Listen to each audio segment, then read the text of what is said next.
jual beli online syaratnya harus punya barang jemaah. Tidak boleh orang tidak punya barang lalu jualan. Lalu apa yang dijual? Dia jualan gambar. Kalau ada orang yang bayar baru dia nanti mau cari barang. Nah, ini haram, tidak boleh jual beli begitu. La tabi' ma laisa indak. Jangan kamu jual, kata Nabi kepada Hakim bin Hizam, jangan kamu jual barang yang bukan milikmu, yang tidak kamu punya barangnya.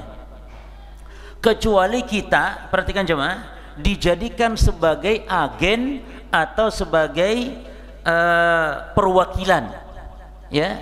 Namun dengan syarat ini.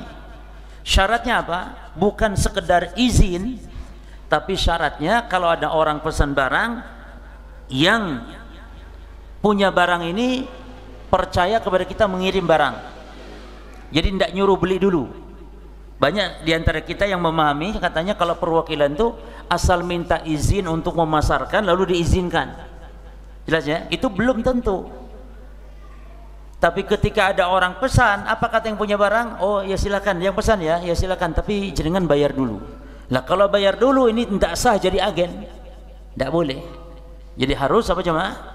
Harus kalau ada yang pesan nanti yang punya barang langsung kirim dan percaya kepada kita.